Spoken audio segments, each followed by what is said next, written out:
Welcome to Swapna vlog 999 friends, అందరు ఎలా ఉన్నారు? బాగున్నారా? నేను కూడా బాగున్నాను. నేను మీ స్వప్నాని.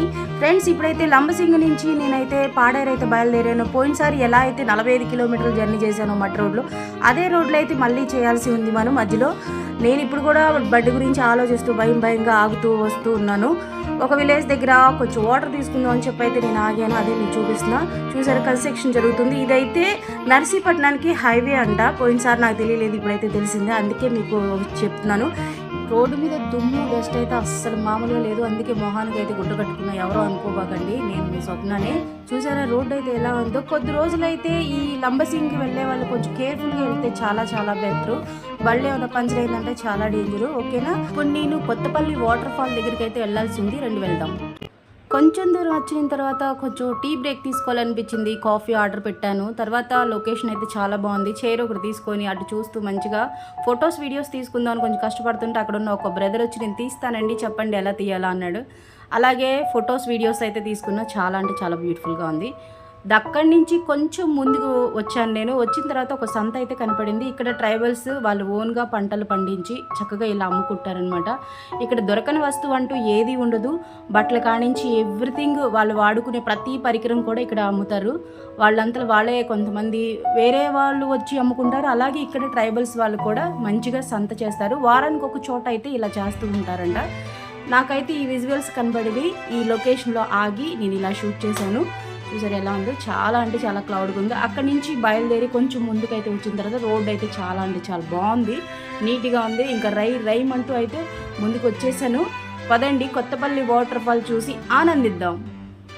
ఫ్రెండ్స్, ఈ చిన్ని గ్యాప్లో లైక్, షేర్, సబ్స్క్రైబ్ చేయొచ్చు కదా ఫ్రెండ్స్.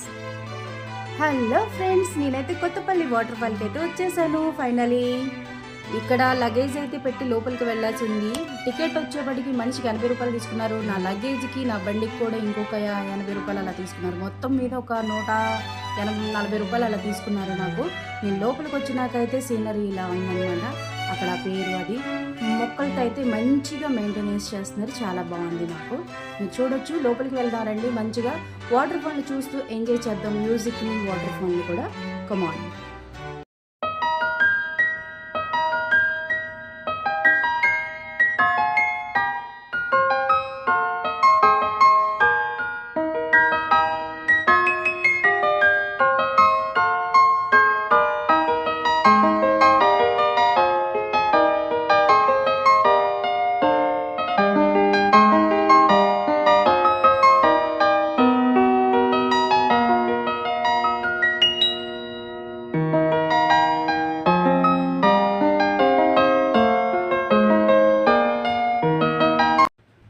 ఎలా ఉంది water fall? Kothapalli water fall చాలా అంటే చాలా బాగుంది కదా. నాకైతే ఫుల్గా నచ్చేసేసింది. చాలాసేపు ఇక్కడే ఉన్నాను రిలాక్స్గా.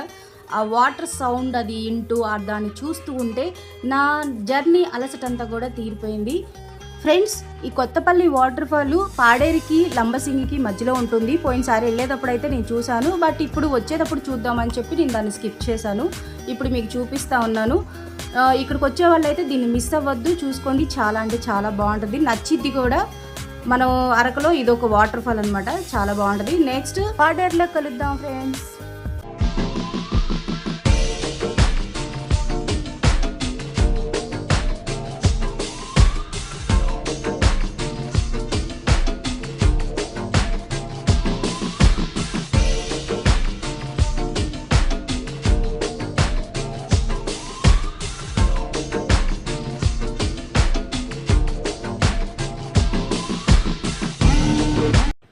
ఫ్రెండ్స్, నేనైతే పాడేరు అయితే చేరుకున్నాను.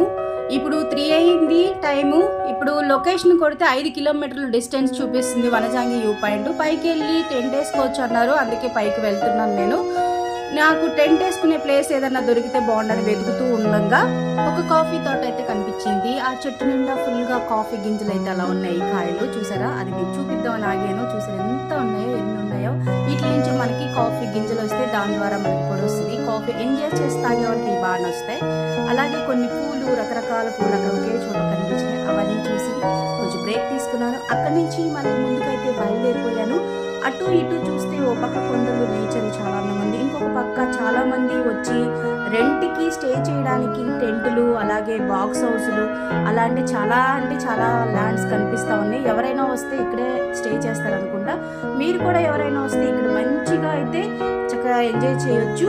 నాకైతే ఓన్ టెంట్ ఉంది కాబట్టి నేను ఎక్కడ వేసుకోవాలని చూస్తూ ఉన్నాను. అవకాశం ఉంటే అలా చేస్తా, లేదు అంటే టెంట్ కూడా బయట వాళ్ళకి తీసుకోవడానికి అవకాశం ఉంటుంది. చూద్దాం.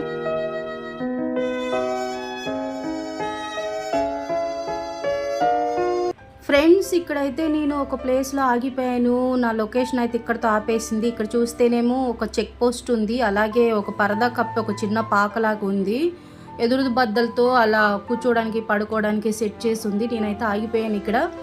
పైకి వెళ్ళాలా వద్దా అనేది నాకు తెలియట్లేదు, ఏం చేయాలో తెలియట్లేదు. అదిగా ఆకలి కూడా వేస్తుంది. ఒంటరిగా ఉన్నాను. అక్కడైతే అసలు ఎవ్వరూ లేరు, నేను ఒక్కదాన్నే ఉన్నా. ఈ ప్రపంచంలో నేను ఒక్కదాన్నే ఉన్నాను అన్నంత ఫీలింగ్ వచ్చింది.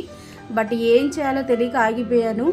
మాడుగడ వ్యూ పాయింట్ లాగా పైకి వెళ్ళిపోవచ్చేమో అనుకొని వచ్చేసాను. తీరా చూస్తే ఇక్కడైతే ఎవ్వరూ లేరు. కానీ ఏం చేయాలో తెలియదు, వెళ్ళొచ్చో వెళ్ళకూడదో కూడా తెలియదు, ఏమైనా ప్రమాదం ఉందో కూడా తెలియదు. అయితే బాగా ఆకలి వేస్తుంది. జర్నీ చేసి మధ్యలో ఏదో స్నాక్స్ తిన్నాను కానీ అది కడుపు నిండలా. ఇప్పుడు ఫుడ్ అయితే ఇక్కడ ప్రిపేర్ చేసుకుందాం అని అయితే నేను ఆలోచించి చూస్తే అక్కడ ఒక పెద్ద ముద్దు అయితే ఇంకా నొప్పుతో ఉంది. అంటే రాత్రులు ఇక్కడ స్టే చేసేవారనుకుంటా ఎవరో. ఆ నొప్పినే నేను వెలిగించి నేను ఏదో ఒకటి చేసుకోవాలి అనుకున్నాను. ఈ లోపు ఎవరన్నా వస్తే వివరాలు కనుక్కొని కిందకి వెళ్ళాలా లేకపోతే ఇంకా పైకి వెళ్ళాలా అనేది నేను ఆలోచించుకుంటాను. ఇప్పుడైతే ఫుడ్ అయితే ప్రిపేర్ చేసుకుంటా. అసలు ఇక్కడ చూస్తే ఎలా ఉందంటే ఈ ప్రపంచంలో నేను ఒక్కదాన్నే ఉన్నానా అన్నంత సైలెంట్గా పీస్ఫుల్గా ఉంది. ఆ కీచరై సౌండ్ తప్ప అడవి నుంచి వచ్చేది ఇంకేం లేదు. ఎదురుగా అంతా లోయే ఉంది. ఇంకా తర్వాత నేనైతే ఆ మొద్దు నుంచి మంట పుట్టించి చుట్టుపక్కల ఉన్న చిన్న చిన్న పుల్లలు తీసుకొచ్చి వెలిగించేసాను. దాని మీద అన్నము, అలాగే నా చిన్ని గ్యాస్ మీద నేను కూరని అయితే వేసుకున్నా. నా దగ్గర ఆల్రెడీ కొన్ని వెజిటేబుల్స్ ఉన్నాయి, సేవ్ చేసి పెట్టుకున్నాను. అవి నాకు ఇప్పుడు పనికొచ్చినాయి అనమాట. వాటర్ కూడా ఫుల్గా ఉన్నాయి. మ్యూజిక్ పెట్టుకుని ఎంజాయ్ చేస్తూ వంట అయితే ఫినిష్ చేసేసాను. చాలా అంటే చాలా బాగా కుదిరింది. ఇంక ఎమ్మటే వేడివేడిగా అయితే కొంచెం పెట్టేసుకున్నాను, తిన్నాను. తినేసిన తర్వాత తిని అలా కూర్చొని రిలాక్స్ అవుదాము అనుకునే సమయానికి వేరే వాళ్ళు ఎవరో వచ్చి అయితే పైకి పంపించరండి, ఇప్పుడు మీరు కిందకి వెళ్ళిపోవాలి, ఇక్కడ ఉండకూడదు, అయినా ఇక్కడ ఎందుకు ఉన్నారని చెప్పి కొంచెం హార్ష్గా మాట్లాడారు. నేను వంట చేసుకోవడానికి ఉన్నానండి, ఇప్పుడు వెళ్ళిపోతాను కావాలంటే. అంటే వెళ్ళిపోవాలమ్మా, ఇది డిపార్ట్మెంట్ అంటే సరేలే చేసేదేం లేక నా లగేజ్ ప్యాక్ చేసుకొని నేనైతే కిందకైతే మూవ్ అయిపోయాను. కింద ఏదో ప్లేస్ చూద్దాము, లేదు అంటే టెంట్ రెంట్ కన్నా తీసుకొని ఉందాము అని అక్కడి నుంచి అయితే బయలుదేరి వస్తూ ఉండగా రోడ్డు అయితే చాలా చిన్న రోడ్డు, బట్ అటు ఇటు అయితే లోయలు ఉన్నాయి. ఓ పక్క కొండ ఓ పక్క లోయ అయితే ఉంది, గతుకులుగానే ఉన్నాయి. వచ్చేటప్పుడు కూడా నేను కొంచెం హైట్లో ఎక్కేటప్పుడు చాలా కష్టపడ్డాను. నా లగేజ్తో ఫుల్ లగేజ్ ఉంటుంది కదా. అయితే ఒక ప్లేస్కి వచ్చేపటికి 2 బ్రేకులు ఫెయిల్ అయిపోయినాయి. బండి అయితే నాకు అస్సలు కంట్రోల్ లేదు. ఇంజిన్ ఆపేసాను, అన్నీ ఆపేసేసాను, అయినా సరే కంట్రోల్ లేదనమాట. ఇంకేం చేయాలో నాకు అర్థం కాలేదు, మైండ్ పని చేయలేదు. ఇక నా బతుకు అయిపోయింది, నేను చచ్చిపోతానన్న ఫీలింగ్ వచ్చేసింది. ఎందుకంటే 90 స్పీడ్లో వెళ్తుంది ఆ డౌన్లో. నా చేతిలో ఏమీ లేదు, పోయింది నా జీవితం అనుకుని. ఇంకా అయిపోయింది, నా చేతిలో ఏమీ లేదు, అంతా శివయ్య చూసుకోవాలనుకున్నాను. ఇంకా నెక్స్ట్ వీడియో చూడండి ఫ్రెండ్స్.